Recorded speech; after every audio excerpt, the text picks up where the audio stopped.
जैसे माँ का दूध अपने बच्चे के लिए है, वैसे ही जानवरों का दूध अपने बच्चे के लिए है, ये उनका कहना है। मैंने इसमें थोड़ा काम किया, थोड़ा जानने की कोशिश की कि हमारे देश में गाय होती है, बैल होती है, भैंस होती है, तो हमारे देश में ऐसी भी गाय हैं जो 60 लीटर, 70 लीटर, 80 लीटर दूध देती हैं। अब बछड़े का दूध जो होता है, जो वो रोज पी सकता है, वो उसके वजन का 1/10वां हिस्सा होता है। मान लो बछड़े का वजन है 10 किलो, कल्पना करो, जब वो पैदा होता है 15 किलो, कल्पना करो, तो वो एक दिन में 1.5 लीटर ही दूध पी सकता है। ज्यादा पिलाओगे दस्त हो जाएंगे, उसको टट्टियां हो जाएंगे। अब सुनो, अब वो 1.5-2 लीटर तो पी सकता है, अब उसकी माँ को दूध उतरता है 15 लीटर, तो आप क्या करेंगे? आप ये करेंगे, या तो बछड़े को ज्यादा पिलाएंगे तो वो बीमार होकर मर जाएगा, या बछड़े को दूध 1.5-2 लीटर ही पिलाएंगे, बाकी दूध माँ को उसके थनों में ही छोड़ देंगे, तो माँ मर जाएगी। क्योंकि दूध जो है ना वो प्रोटीन है, और जब वो सूखेगा तो वही ट्यूमर में कन्वर्ट होगा और कैंसर होगा और वो गाय मर जाएगी।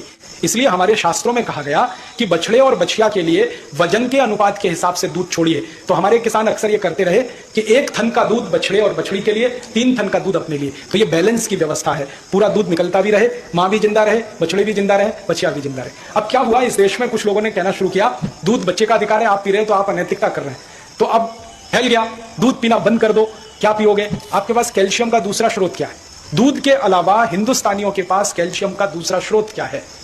दूध है, दही है, मक्खन है, मट्ठा है, घी है, ये कैल्शियम का सबसे बड़ा भंडार है। इसके अलावा है क्या आपके पास? कैल्शियम नहीं मिलेगा, हड्डी बनेगी नहीं, हड्डी बनेगी नहीं, शरीर चलेगा नहीं। कैल्शियम का एक ही भंडार है, दूध और दूध की बनी हुई चीजें। इसलिए भारतीय भोजन व्यवस्था में दूध सबसे महत्वपूर्ण स्थान पर है, और बच्चों के लिए तो सबसे बड़ा भोजन यही है, क्योंकि बढ़ते हुए बच्चे को कैल्शियम सबसे ज्यादा चाहिए। पहली बात तो ये कि जो कि हम हमेशा से डिस्कशन करते ही रहे हैं, कहना ही चाह रहे हैं कि भाई जब हम राजीव दीक्षित जी का डिस्कशन लेकर के आते हैं तो नो डाउट जिस तरीके की फॉलोइंग उन्होंने अटेन की है, और राइटली सो। हर व्यक्ति अपने समय और काल और अपनी अपब्रिंगिंग और अपनी कंडीशनिंग से बंधा हुआ है, ऑफ कोर्स इंक्लूडिंग अस।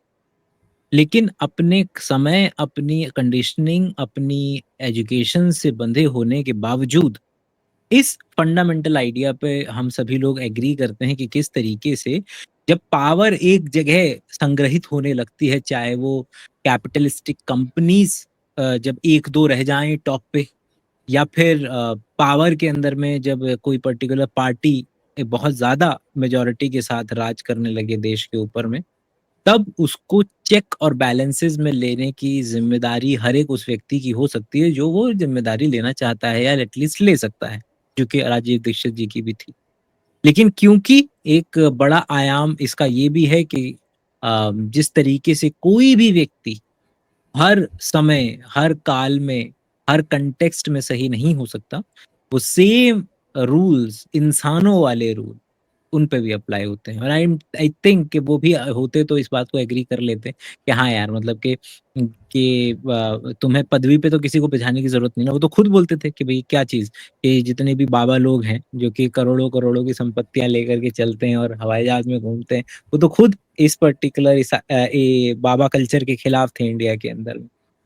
मगर उसको इन डिस्क्लेमर्स को दे करके अब हम डिस्कशन शुरू करेंगे इस पर कि क्या इन वीडियोस को एंकर ले करके हम कुछ नई चीजें या कुछ वैज्ञानिक दृष्टिकोण को डिस्कशन में लेकर के आ सकते हैं कि नहीं आ सकते। बहुत सारी चीजें इसमें डिस्कशन करते हैं। आई वाज थिंकिंग कि जो राजीव दीक्षित साहब ने शुरू किया था कि दूध पीना चाहिए, दूध, क्योंकि हमारे कल्चर में चला आ रहा है, राइट, कि milk is the only. Culture में भी नॉर्थ, हाँ, नॉर्थ साइड में हमारी आदत है ना कि 4 राज्य मिलकर के अपने आप को रिप्रेजेंटेशन मानते हैं पूरे भारत का।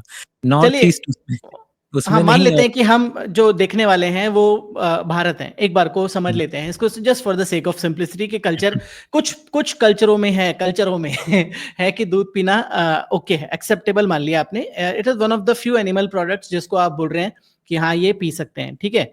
तो आपका ये कल्चर ने चला आ रहा है, आपके परदादाजी ने पिया, दादाजी ने पिया, दिस एंड दैट आप पीते आ रहे हैं, और आपने कभी इसको डबल उससे नहीं देखा कि यार ये तो किसी और जानवर के थन से निकला हुआ दूध है, तो वो मतलब प्रोडक्ट है जिसको मैं कन्वीनियंटली पी रहा हूँ, राइट। तो ये चीज है। तो अब उसको आपने बना लिया एक एक्सेप्टेबल चीज कि एनिमल प्रोडक्ट है, पर तो भी इसको हम वेजिटेरियन मानेंगे, राइट, जिसकी बात हम बार बार करते हैं। इनकी बात जो इनको अपने पोस्टर बॉय की तरह लेकर बैठते हैं, जो मनीष जी हैं, आचार्य मनीष, गुरु मनीष हैं, या BRC हैं, वो इसका बिल्कुल उल्टा कह रहे हैं। मतलब उनको पोस्टर बॉय बना दिया, बट उनकी बात बोल रहे हैं बिल्कुल उल्टा, कि भाई वो बोल रहे हैं दूध जो है या दूध से बनी हुई चीजें वो नहीं खानी है, वो जहर है, पनीर जहर है, विकृत हो जाता है, दिस एंड दैट, वो कई बार बोल चुके हैं, राइट? सुने, अभी इन्होंने कहा कि दूध दही मक्खन पनीर मट्ठा घी, और उधर देखेंगे तो बीआरसी बिल्कुल विश्वरूप रॉय चौधरी बिल्कुल इस उल्टा बात बोल पे रहे हैं। और विश्वरूप रॉय चौधरी और आचार्य मनीष एक साथ हैं, तो वो भी इसी बात की पैरवी करते हैं कि नहीं नहीं। अभी जब देखो वो गए थे ना, जब आचार्य मनीष गए थे अनिरुद्धाचार्य साहब के साथ में पॉडकास्ट कर रहे थे, मतलब स्टेज पे बैठ के कर रहे थे, लेकिन कर रहे थे। द पॉइंट हाँ, वाज कि भाई वहां पर वो क्या बोलेंगे उसको कि वहां पर उन्होंने इन क्वेश्चंस को अवॉइड किया दूध वाले क्वेश्चंस को, अच्छा। कि किस तरीके से, क्योंकि अभी भाई अनिरुद्धाचार्य का मतलब है मतलब कृष्ण माखन दूध वगैरह, लेकिन उन्होंने उस क्वेश्चंस को अवॉइड किया वहां पर बैठ करके। क्योंकि वो कल्चरली अप्रोप्रिएट नहीं है ना। जिस जिस चीज को आप ऐसा नहीं बोल सकते कि 5 चीजें सही हैं, 2 चीजें गलत हैं और एक चीज क्वेश्चनेबल है और बाकी मुझे पता नहीं। नॉर्मल सेन इंसान यही बोलेगा, राइट? पर आपको ये बोलना पड़ेगा 10 की 10 सही है और जो इसको अपोज करते हैं वो माफिया हैं, या जो लोग मना कर रहे हैं ना वो गड़बड़ है। तो ये यहाँ पर प्रॉब्लम है। पर एनीवे, यहाँ बेसिकली मैंने इसलिए बोला बहुत लंबा डिस्कशन हो सकता है इस पर, इन और इटसेल्फ एक आधे घंटे का एक इसका डिस्कशन हो हिस्सा सकता ये भी है। है कि हमने अपने लिए हाँ, आर्टिफिशियल ब्रीड कर करके गाय को उस लेवल तक पहुंचाया है कि तब वो, और कोई भी राइट। क्यों ना, हमने मुर्गी को अपने मतलब के लिए इस्तेमाल किया, हमने गेहूं को अपने मतलब के लिए इस्तेमाल किया, गेहूं, हमने वही मैं बोल रहा था कि गेहूं से स्टार्ट करें ना हम, अगर करना ही है तो केले से, गेहूं से, आलू से, जो सबसे दुनिया की सबसे बड़ी सबसे 5 डोमेस्टिकेटेड स्पीशीज है। जो हरारी बोलते हैं कि गेहूं को हमने डोमेस्टिकेट नहीं किया, गेहूं ने हमें डोमेस्टिकेट किया। इट वाज ऐसा आइडिया था कि जो मेरा दिमाग फट जाए, बिल्कुल मतलब थोड़ा सा एब्सर्ड आइडिया। बट मैं सिर्फ यहाँ पर ये कह रहा हूँ कि अभी भी जो गांव में आप देखेंगे ना, क्योंकि हम अपने गांव में देखते थे गायें जो हैं वो 4-5 लीटर दूध ही कर पाती थी, नॉर्मल गायें। उससे ज्यादा हमने नहीं देखा, कि ऐसा नहीं देखा कि 60-70 लीटर जो गाय दूध दे रही है, या 10 लीटर भी दूध दे रही है, 15 लीटर भी दूध दे रही है। इट्स ऐसा नहीं होता जनरली, जितना मैंने देखा है अपने बचपन में गांव में। और उसमें से बछड़ा पीता है मुश्किल से आधा लीटर दूध भी नहीं पीता वो। फिर अपने आप ही उसको है पिलाओगे ना पूरा, ज्यादा, वो पिएगा ही नहीं। हाँ पिएगा भी पिएगा ही नहीं। नहीं। और आप वो भी तो देखें कि बछड़े के अंदर में ही कितने सारे बछड़े हैं जो मरेंगे, फीमेल है हाँ, आप उसको अब बड़ा करते हैं, लेकिन मेल राइट। है तो मेल आपके लिए लाइबिलिटी है बहुत बड़ी। लेके चले जाते हैं उसको, उसको बेच देते हैं कि भाई तू इसको कटने के लिए बेच दे। और भारत जो है दुनिया का सबसे बड़ा बीफ एक्सपोर्टर देश है, जिसमें गाय नहीं है, बट बाकी जो स्पीशीज हैं वो बीफ उनका बना, मतलब उनको हम काटते हैं और उनको भेजते हैं बाहर। तो इट्स द लार्जेस्ट लोग लार्जेस्ट या सेकंड लार्जेस्ट है। साउदी वाउदी में दिखाते हैं कि made in India, made in imported India. From Haryana UP वगैरह हाँ, करके। हाँ, हाँ, हाँ, बिल्कुल, बिल्कुल। मतलब हम, हाँ, मतलब हम जिस चीज को हमने बैन किया हुआ है, उस चीज को हम दुनिया भर में सबसे बड़े एक्सपोर्टर हैं हम उस चीज के। ये हिपोक्रेसी की भी सीमा होती है ना, वो उसका एग्जाम्पल ये है। तो पर यहाँ पर जैसा मैं बार बार कह रहा हूँ कि डिस्कशन बहुत लंबा हो जाएगा, तो यहाँ पर अगेन 2 चीजें कहना चाहूंगा before we jump on to the next reel, and भाई कुछ बोले। सबसे बड़ी चीज, हम कौन सी चीज खाते हैं ज्यादा? वो खाते हैं जो कन्वीनियंट हो हमारे लिए, जो हमारे आर्म्स रीच पर हो। तो वहीं से दूध की उत्पत्ति हुई है कि आर्म्स रीच पर थी भाई। हर कोई गाय पाल रहा था, हर कोई गेहूं उगा रहा था, बाकी चीजें उगा रहा था, तो यह कस्टम चला आया। और वही जो हमारे परदादा दादा पीते आए, वो हमको लगा कि यार ये तो सबसे नेचुरल चीज है, इस पर तो क्वेश्चन नहीं करना चाहिए। तो ये सबसे कन्वीनियंट फॉर्म ऑफ न्यूट्रिशन हो गया हमारे लिए। और हमने देखा कि ये नहीं पियेंगे तो दिक्कत हो जाएगी, बट ऐसा नहीं है। अब हमें पता है बेसिकली न्यूट्रिशन के बारे में, कि दूध जो नहीं पीते, जो वीगन है या जो लैक्टोज इंटॉलरेंट है, वो अपने कैल्शियम की कमी को, बाकी चीजों को, प्रोटीन की कमी को पूरा कर सकते हैं बाकी चीजों से भी। तो इट्स मेरे को ऑल तो ऐसा ही, अबाउट मेकिंग चॉइसेस। मेरे तो जहन में भी ऐसे ही होता था कि बचपन से लेके आज तक इतना ज्यादा अलग अलग तरीकों से लोगों ने ये बात घुसेड़ दी कि कैल्शियम तो ऐसी जगह से मिलता है जो सफेद दिखती हो, समझ रहे कि तो करेक्ट, क्या चूना या दूध, करेक्ट। और बाकी जगह तो कैल्शियम होता ही नहीं है, जबकि मतलब हम, हर प्लांट मतलब उसकी बायोअवेलेबिलिटी पे एक सवाल खड़ा किया जा सकता है, लेकिन मैं थ्योरेटिकल लेवल पे बात बोल रहा हूँ। थ्योरेटिकल लेवल पे आप याद करें कि हर एक प्लांट सेल, ये नीट का क्वेश्चन है कि 2 प्लांट सेल के बीच में कैल्शियम पैक्टेट की लेयर होना अनिवार्य है ना? मिडल लैमेला हम्म, जिसको बोलते हैं, और मिडल लैमेला किसकी बनी होती है? कैल्शियम पैक्टेट की। नीट का सबसे पूछा जाने वाला सवाल है, जब 2 सेल के बीच में ही कैल्शियम डाल के रखा हुआ है, तो इसका मतलब है कि कैल्शियम के अदर सोर्सेज एग्जिस्ट करते हैं, which may not look white कि वाइट वाली यस, उसमें न भी दिखे तो। Correct correct. बट मैं हमेशा ये बोलूंगा जिनको न्यूट्रिशन के बारे में लेना देना नहीं है, they all think of food as convenience, कि सबसे ज्यादा कन्वीनियंट और कल्चरली अप्रोप्रिएट चीज क्या है वो हम खाएंगे, बाकी we don't really give a damn कि किसमें क्या है, प्रोटीन है तो अगर वो कल्चरली अप्रोप्रिएट नहीं है हम उसको नहीं खाएंगे। ये हम सब करते हैं, राइट? वही बीफ है का कि एग्जांपल देखते दिया है नहीं मैंने आपको। वो उसके अंदर में कि जब स्पीड जो बंदा है उसको बिल्ली का बोला कि क्या है ये, दूसरे एशियन कंट्रीज में घूम रहा था, बोला उसको खिला दिया पहले, बोला वो नाइस नाइस, बोला क्या है? वो मियाऊं बोला बंदे की हालत खराब हो गई। या फिर लोग प्रैंक करते हैं, बोलते पहले खिला देंगे, बोलेंगे फिर डॉग है। तो वहां के लोग वो मतलब कि कितना अजीब है, कल्चरल सिस्टम्स कितने अजीब होते हैं कि जो चीज हम कर रहे होते हैं ना उस पर कभी सवाल नहीं हम खड़ा करेंगे, है ना? वो इतना बड़ा भैंसा तुम मार करके खा रहे हो उसी वक्त खुश होकर के, लेकिन जैसे ही किसी ने बोल दिया ना कि ये कुत्ता है, तो वो लोगों का उल्टी उल्टी कर देते हैं लोग तुरंत। और कभी उस व्यक्ति के जज्बात नहीं समझ पा रहे हैं जो कि भैंसा सुन करके उल्टी कर रहा है। समझ कि कितना अजीब चल रही है ये दुनिया हर एक पर्टिकुलर डायरेक्शन से।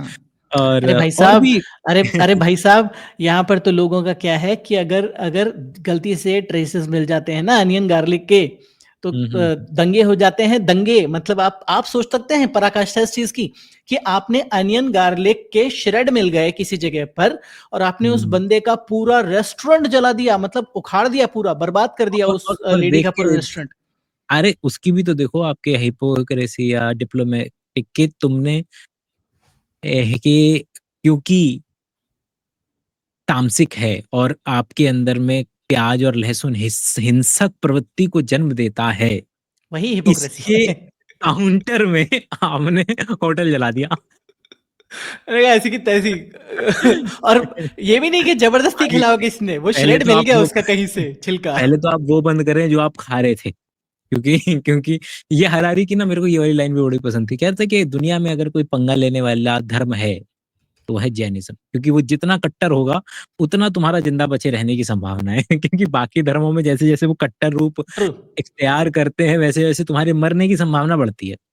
जैन ट्रू। धर्म में क्योंकि अहिंसा परमो धर्म, मतलब अहिंसा इस लेवल पे जाती है कि आपके पिटने की संभावना सबसे कम रहती है। लेकिन सोचिए ना कि क्योंकि आपके में हिंसक प्रवृत्ति को उत्पन्न करता है क्या प्याज लहसुन प्याज और लहसुन कि आलू बच्चे भी। आपने दलील देते सुना है ना लोगों को कि देखिए बचपन से ये अपने सामने बकरा वकरा कटते देखते हैं, इसलिए तो ये इतने हिंसक प्रवृत्ति के होते हैं क्योंकि violence is so neutral for them, है ना? ये दलीलें आपने सुनी है विच एक्सटेंड टू लेसन और बस उसी का होटल ही जला दिया। मतलब मैं जब मैंने सुना ना वो चीज, मैंने कहा कि this is the perfect example for irony. मतलब कि जो इंसान लहसुन और प्याज नहीं खा रहा है, मतलब वो नहीं खा रहा है क्योंकि वो उसको उत्तेजित कर रहा है, और वो उस चक्कर में उसको छिलका दिख गया प्याज का या अनियन गार्लिक का, और उसने पूरा रेस्टोरेंट की बैंड बजा दी। तो वो चीज है। अमेजिंग है। बस। मतलब ये स्पेक्ट्रम देख रहे हैं आप कि एक तो अनियन गार्लिक आलू जो भी जमीन में उगने वाली चीजें भी नहीं खा रहा है, राइट? वीगन है या, और दूसरी तरफ अफ्रीका में बहुत सारी ट्राइब्स हैं जो इंसान को जिंदा नहीं छोड़ती हैं, कैनिबल ट्राइब्स हैं। तो यहाँ से लेकर यहाँ तक आप हर जगह पर हर चीज देख सकते हैं। Astonishing what culture does to you. हजारों साल इस देश के लोगों ने हाथ से चक्की चला के आटा पीसा है, और जिन माताओं ने ये काम किया है उनको कभी भी पुत्र या पुत्री का जन्म देने के लिए हॉस्पिटल नहीं जाना पड़ा, सिजेरियन नहीं कराना पड़ा। आप जानते हैं क्यों? जब वो चक्की चलाते हैं तो उसमें सबसे बड़ी एक्सरसाइज होती है, वो गर्भाशय की होती है, पेट की होती है। और माँ का गर्भाशय सबसे ज्यादा लचीला बनता है जब आप वो चक्की चलाते हैं। और अगर गर्भाशय फ्लेक्सिबल है तो बच्चे का जन्म सबसे आसानी से हो सकता है। तो माँ के लिए बच्चे का जन्म आसान है, वो तो एक बात है। फिर हाथ से पिसा हुआ आटा खाएंगे, जिंदगी में कोई त्रास नहीं हो सकता पेट का, देख रहा हूँ क्योंकि धीरे धीरे पीस कर बना है। और हमारी तो तैयारी ये है कि जो पुरुष हैं और जिनके पेट बाहर निकले हैं उनसे भी चक्की चल रहा है, उनका भी पेट अंदर चला जाएगा, वो स्लिम और ट्रिम हो जाएगा। ऐसे भी चक्की चलाते हैं ना, स्वामी रामदेव जी चलवाते हैं कि नहीं? फिर असली में चलवाएंगे। गांव गांव में आटा भी बनेगा, लोगों को रोजगार मिलेगा। इसके अंदर में तो लेकिन मर्द लोग केवल एक ही सेंस में जाते हैं चक्की पीसने के लिए, एंड दैट इज़ कि जेल की चक्की के सेंस में मर्द लोग केवल और केवल तब यस पीसने की यस संभावना रहती है। एक जो चीज़ थी जो सही बात थी मैं बताता हूँ। क्योंकि धीरे धीरे पीस कर बना। हाँ, ये बात इनकी बिल्कुल ठीक है जो कि अभी बहुत विज्ञान संगत है कि किस तरीके से कि अगर आप हीट अगर मैनेज नहीं कर पाए पीसने के वक़्त, चाहे वो चटनी पीस रहे हो, चाहे वो किसी भी चीज़ को आप पूस पीस रहे हो, उसमें अगर आपको हीट लेबाइल कंपाउंड्स इंटैक्ट चाहिए, अगर they were the active ingredient of that concoction, तो you have to manage the temperature जो कि समहाउ चक्की के अंदर में या हाथ से पिसी हुई चटनी के अंदर में, ये एंगल से केवल और केवल वो ठीक है क्योंकि हर एक चीज़ में मल्टीपल फैक्टर्स होते हैं, तो ये फैक्टर के नज़रिए से ओके, लेकिन ऑफ कोर्स कि फिर आप बट क्या इसमें करें? इसमें भी एक चीज़ है, इसमें भी एक चीज़ हुँ, है। मैं बहुत ये हमेशा डिबेट आती है ना, जबकि जैसे जो मर्द लोग बोलते हैं कि भाई हमें तो हाथ के चक्की के पीसे हुए आटे की रोटी खानी है, या हमें तो हाथ से सिलबट्टे पर पीसना है। तो इसमें बहुत सारी स्टडीज हुई हैं।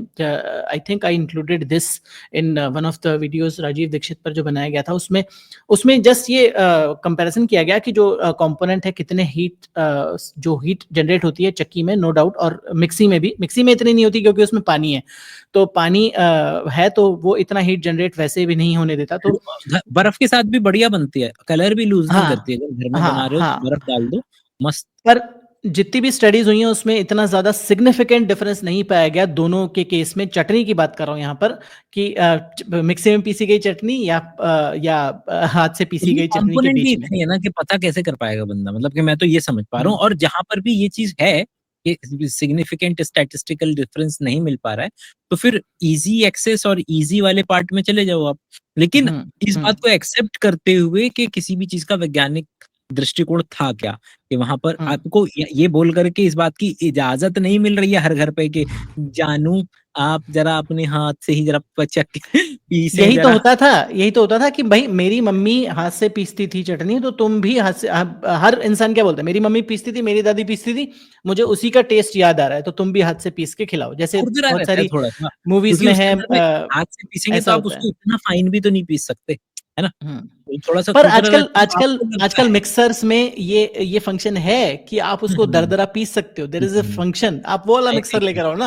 हाँ, मतलब ये दिस थिंग कैन नॉट और कैन नेवर जस्टिफाई कि घर पे सब लोग उससे करवाओ, तुम औरतों से बैठ कर के चक्कियाँ पिसवा रहे हो और वो चटनियाँ पिसवा रहे हो। तो ये it can not never justify, लेकिन इससे ये बात भी डिस्प्रूव नहीं हो जाती है कि हाँ यार, कुछ हीट जनरेट होती है और उसके हुँ। ज़रिए कुछ चीज़ हो रही है, लेकिन वो इतना नहीं हो रही है कि तुम बैठ कर के उनसे काम करवाए चले जा रहे हो पागलों के तरीके से। तो हाँ, ये तो आई एग्री। और इसके अंदर में भी और जो ये पहले वाला पार्ट। हाँ, हाँ, हाँ, आप बताएँ? हाँ, सॉरी, मैं ये बोल रहा हूँ कि जस्ट इसमें क्या होता है कि हमारा हमेशा ना 2 मुँह रहते हैं इसमें, कि हम या तो बोलेंगे कि जितने भी चक्की पीसने वाले काम हैं वो महिलाएँ करेंगी, बट जहाँ पर कोई चीज़ उठाने वाली बात होती है ना, मर्द सामने आ जाता है। कि हाँ, वो राजपाल यादव वाला मीम है ना, कि मैं करूँगा, तुम इतने ताकतवर नहीं हो। तो यहाँ पर ये डबल चीज़ है कि मतलब पानी स्ट्रेंथ पानी डेवलप लेने नहीं करने जाएँगी, देनी है। औरत जाएगी। हाँ, बट जब सिलेंडर उठाना होगा तो वो आदमी आएगा कि देखो मैं सिलेंडर उठाऊँगा। तो स्ट्रेंथ ट्रेनिंग की बात जहाँ तक आती है ना, वो जो मेरे अंदर का ट्रेनर कूद के आ जाता है सामने कि भाई हम महिलाओं को कमज़ोर बना रहे हैं, बट उनको मजबूत बनाने के लिए जहाँ पर बात आती है ना, वहाँ पर हम कहते हैं नहीं, ये तो महिलाओं के लिए ना तो पिंक वाले डंबल चाहिए, वो 2 किलो वाले, वही उठाएँगी महिलाएँ। बाकी तो सब हुँ, बड़े वाले डंबल जो आदमियों के लिए हैं। तो this is the problem that we have in one of the problem जिसकी बात हमने करी। हुँ। प्लीज़। और लचीला वाला का कोई वैज्ञानिक दृष्टिकोण नहीं है। वो कोई ऐसा, वो अपने आप में इतना सक्षम है कि अगर आप उसको लचीला क्या लचीला वो अपने हाँ। लेवल पे होता है, वो पूरा का पूरा जब फीमेल प्रेग्नेंट होती है उसका उससे लेना-देना है, हार्मोन से लेना-देना है। It has relationship direct to your physical activity, not direct relationship to your uterus, कि यूटेरस को लचीला कर देंगे हम ऐसा बढ़िया तरीके से, तो बच्चा जो है पुड़ुक करके ऐसे निकल जाएगा। अरे भई, और इसको कोरिलेशन कॉज़ेशन वाली बात भी इसमें आ जाती है कि किस हुँ, तरीके से भैया हुँ। हॉस्पिटल नहीं है ना? और घर के अंदर में ही ज़्यादातर बर्थ हो रहे हैं। जो औरतें मर गई करते-करते उनको कोई पूछने वाला नहीं, जो ज़िंदा बच बेटा गई नहीं है। वो चिल्लाई फिर रही हैं कि हमने तो नहीं कराया ऑपरेशन, हमने तो नहीं कराया। हुँ। अरे जिसने नहीं कराया था वो मर गई, वो बोल भी तो नहीं रही है। तो पर जो डेटा नहीं है ना कि मतलब डॉक्टर है ही नहीं ना वहां पर जो ऑपरेशन कर हाँ, सकता है गांव में या तो कंपाउंडर होगा या दाई होगी दाई अस्पताल में जो आंगनबाड़ी वाली होती है।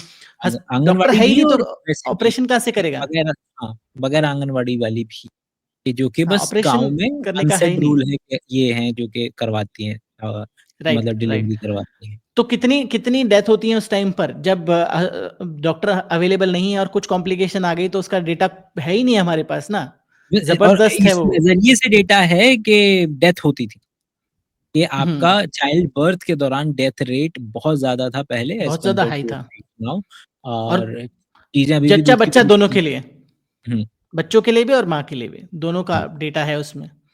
और चले अभी भी बहुत। चीज़ें दूध की धुली नहीं है, कि बहुत ही कम रिस्क पर भी पीपल डाई, क्योंकि हॉस्पिटल्स वगैरह का इंसेंटिव है, जो कि डब्ल्यूएचओ और बाकियों ने बोला है कि भैया तुम्हारे 10 से 20% जानी चाहिए सिजेरियन की रेट भी, 10%, 20% भी बहुत ज़्यादा है। और लेकिन दिल्ली में आप देखें 30, 50, 60 चल रहा है रेट। इसका मतलब है कि कहीं न कहीं इंसेंटिव भी यहाँ पर रोल प्ले कर रहा है। हाँ, आदमी हाँ। आदमी है। Right, right. और डॉक्टर्स एक्चुअली बिकॉज़ डॉक्टर्स के लिए इंसेंटिव है ना वो डायरेक्टली। डॉक्टर्स को 3 टाइम्स पैसा मिलेगा ना उसमें, तो ऑफ कोर्स और they will time opt for this. Time 1/5 लगेगा। और डॉक्टर बोलेगा कि भाई करा लो, रिस्क हो जाएगा, ये हो जाएगा, वो हो जाएगा, करा आपके लो, ऊपर मेरी है जी। ज़िम्मेदारी नहीं है। नहीं, नहीं, अब आपके हाँ, ऊपर है। You have to you are supposed to take decision. तो दोनों तरफ से है, मतलब कि things are complicated. Correct, we can not be on either side, but things are correct. Complicated. सत्य वचन। पढ़ने वाला कोई विद्यार्थी यहाँ बैठा हो जिसने एमएससी मैथमेटिक्स किया हो, उसके लिए मैं कहना चाहता हूँ कि मैथमेटिक्स क्या देखा बाबा राम, इसका तो मीम बनना चाहिए ना, बाबा रामदेव ने देखो कैसे देखा। किया हो, उसके लिए मैं कहना चाहता हूँ कि मैथमेटिक्स में हम इतने विषय पढ़ते हैं जो जिंदगी में कभी काम नहीं आते।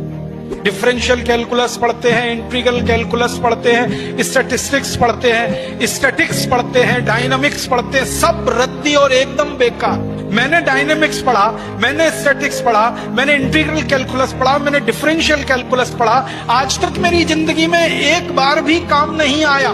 तो मैं मेरे गणित के अध्यापकों को जब भी मिलता हूँ पूछता हूँ आपने मुझे ये सब क्यों पढ़ाया, तो मेरे अध्यापक कहते हैं हमको किसी ने पढ़ाया, हमने तुमको पढ़ा दिया। तो भेड़िया धसान चल रहा है ये इस देश में। इसके अब 2 देखो। आंसर हैं। आप दोनों में से हाँ, आप जो आंसर पहले लोगे, मैं उसका दूसरा आंसर ले लूँगा।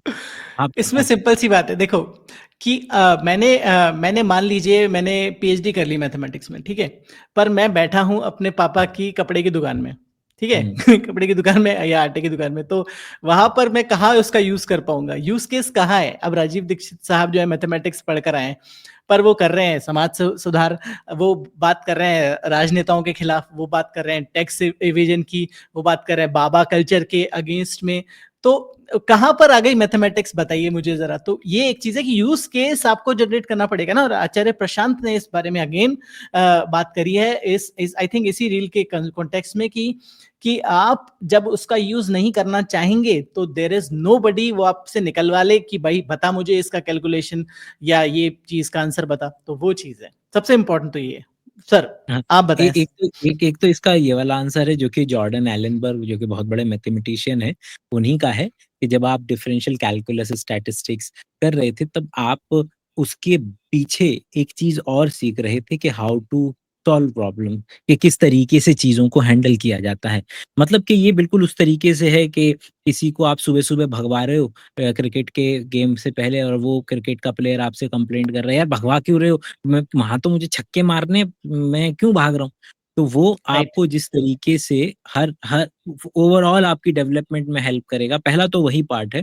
ये प्रैक्टिस की तरीके से है। वो प्रॉब्लम उनको दिखी ना, कि भारत के अंदर में कोई प्रॉब्लम है, उसको किसी तरीके से सॉल्व किया जाएगा। ये वो कर पाए क्योंकि उनके पास वो तरीके का, उनकी उनकी इनडायरेक्ट ट्रेनिंग चल रही थी। How to specifically identify problem, how to go about it in a step wise manner, कैसे उसको सॉल्व किया जाता है।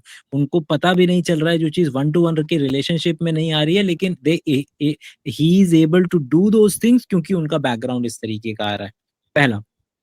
और दूसरा पॉइंट, कि वो जिस माइक में बोल रहे हैं, वो सारी चीज़ें वो उस प्रिंसिपल के ऊपर काम करती हैं, कि हम जब ये हर एक व्यक्ति उसको इस्तेमाल करे ज़रूरी नहीं है, लेकिन हम हर वही। वक़्त उन चीज़ों से घिरे पड़े हैं, जिन चीज़ों का इस्तेमाल क जिन ची ये इन्हीं इंटीग्रल डिफरेंशिएशन और इन सब चीज़ों वो गाड़ी, वो चलना, वो गाय मतलब कि गाय कह रहा हूँ गाड़ी, वो उड़ के किसी हवाई जहाज में आना, माइक लेकर के अपनी बातों को बोल पाना, हर एक उसमें साइन वेव फंक्शन चल रहा है।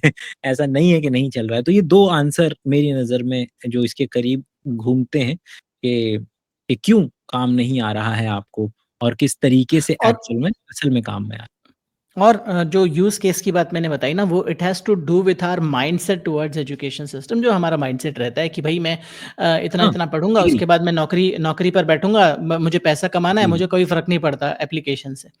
तो वही वाली एग्री। बात है, एप्लीकेशन नहीं है तो कोई यूज़ केस नहीं है, आप बैठकर मंजीरे बजाते रहिए, उससे कुछ फ़र्क नहीं पड़ेगा। हुँ, और वो जो कि है एक्चुअल में प्रॉब्लम इंडिया में क्योंकि हम we are not learning to to solve problems पर से आप देखिए ना मतलब आप तो बहुत उधर की बातें करेंगे, मैं तो मतलब अब नाम भी नहीं ले सकता लेकिन लोग आप किसी को कुछ करवा दो वर्कशॉप्स वगैरह, चाहे वो कितना भी बड़ा ओहदा का व्यक्ति क्यों ना हो, वो पगला जाता है बोलता है मेरे को सर्टिफिकेट दो। कि वो सर्टिफिकेट की इतनी ज़्यादा वैल्यू है डिग्री की और समाज में थी भी ना, वही डिग्री दिखा कर के तुमने अपना दहेज लिया, वही डिग्री दिखा कर के तुमने जो है कहीं पर किसी पर्टिकुलर जगह एडमिशन भी लिया। तो एक एक वक़्त तक तो थी भी उस कागज़ की वैल्यू, इसलिए लोगों ने उसको इतनी वैल्यू दी। ज़बरदस्ती थोड़ी कोई वैल्यू दे देता है। नील डिग्रीज टाइसन हुँ, ने बोला, हुँ। जिस दिन लोगों का वैल्यू सिस्टम शिफ्ट होकर के अ, सीखने पे आ जाएगा as compare two degree attain करने से, उस दिन इस दुनिया में चीटिंग होनी ऑटोमैटिकली बंद हो जाएगी। क्योंकि आपने करेक्ट। इंसेंटिव शिफ्ट कर दिया ना सीखने की तरफ, बंदा क्यों करेगा? उसके पास क्या इंसेंटिव है चीट करने का पेपर में? तो और ये बात मुझे बड़ी सीखने ऐसे स्ट्राइक की।